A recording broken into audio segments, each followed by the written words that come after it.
Hello everyone, I'm very excited to be here today and share my experience with all of you. My name is Ali.mirfallah, PhD in Innovation and Technology Management. My work primarily focuses on technology strategies and how to develop and implement them with organizations and startups. Today I'm here to share a collection of knowledge and experience I've gathered over the years.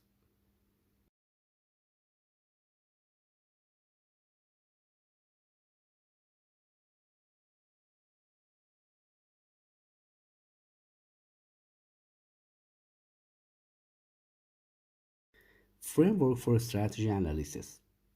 Alright, everyone, let's kick things off by looking at the main things we need to consider when we are analyzing a company's strategy. Think of it like a puzzle with four main pieces.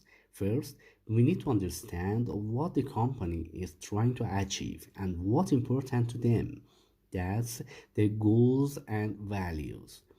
Then we'll look at what they are actually good at and what they have, their resources and capabilities.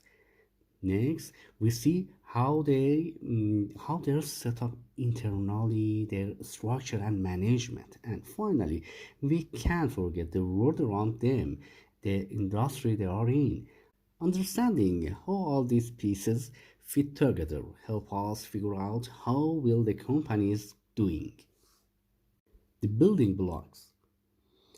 This slide introduces the fundamental framework for analyzing a firm's strategy. It highlights the four key components that need to be examined: the firm's goal and values, its resources and capabilities, its organizational structure and management systems, and the industry environment in which it operates. The slide emphasizes that understanding the interplay between these components is crucial for evaluating the firm's performance and guiding strategic decisions. Now, let's talk about why businesses exist. While making money is definitely important, things of like pressing for a company essential for staying alive is often not the only things driving them. Many entrepreneurs have a bigger vision, a desire to build something, to achieve something significant, or to make a difference. Ultimately, a successful strategy is about creating value, not just for the company itself, but also for the people who buy their products and services. What is value? The slide explores the concept of value in the context of strategy. It clarifies that while earning a return on the capital is a fundamental strategic aim and profit is crucial for a firm's survival, the motivation behind business often extend beyond more profit maximization. The slide also introduced the idea that value creation encompasses benefit for various stakeholders, including the producers and the consumers.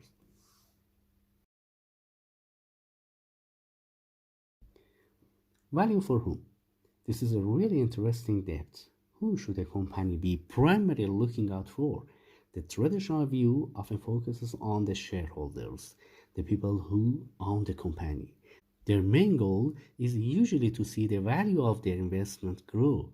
But there's also a growing movement that says companies should consider everyone who affected by what they do, their employees, their customers, the people they buy from, um, even the community they operate in.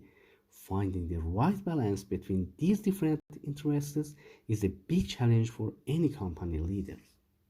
This slide delves into contrasting perspective of shareholders' value and stakeholders' value. It explains that the shareholders' approach emphasizes maximizing profit and return for the company's owners, while the stakeholders' approach advocates for a broader consideration of the interests of all parts who have a stake in the company's operations. The slide highlights the ongoing discussion and challenge involved in balancing these potentially competing interests. Understanding profit. When we talk about profit, there are actually different ways to look at it. The most common way is accounting profit. It's basically what's left over after you have paid all your bills. But economics like to a little deeper and think about something called economic profit.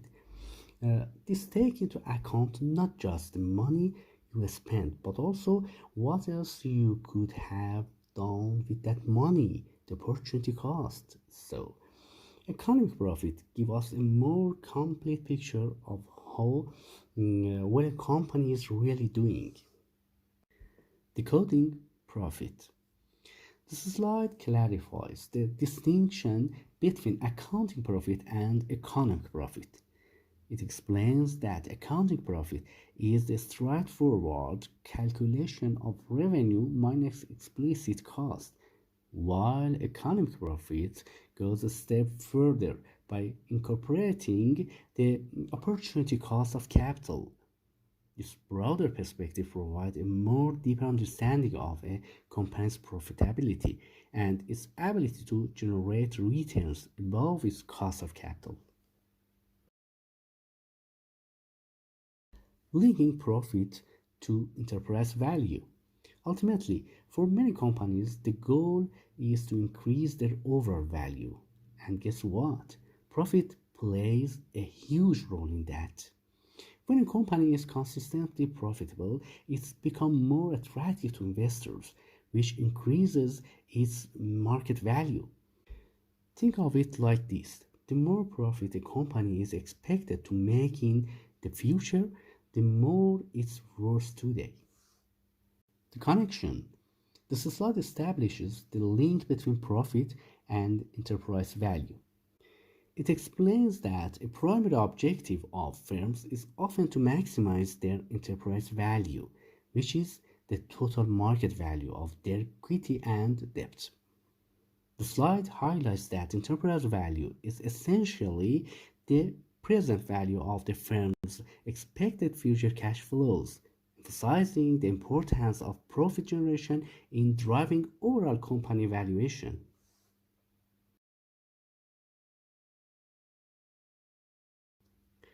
Putting performance analysis into practice. So, how do we actually know if a company is doing well? We use performance analysis. This involves looking at the numbers. Things like how much profit they are making compared to the money they invest. We also need to figure out where a company might not be performed as well as it could be. This involves digging deeper into the numbers and comparing them to other companies in the same industry. It's like being a doctor for a business, figure out what's healthy and what needs fixing. Measuring success. This slide focuses on the practical application of performance analysis. It outlines the process of appraising a company's current and past performance using various financial metrics and the importance of performance diagnostics to pinpoint the underlying causes of poor performance. This slide also mentioned the significance of benchmarking performance against industry competitors to gain a comparative perspective.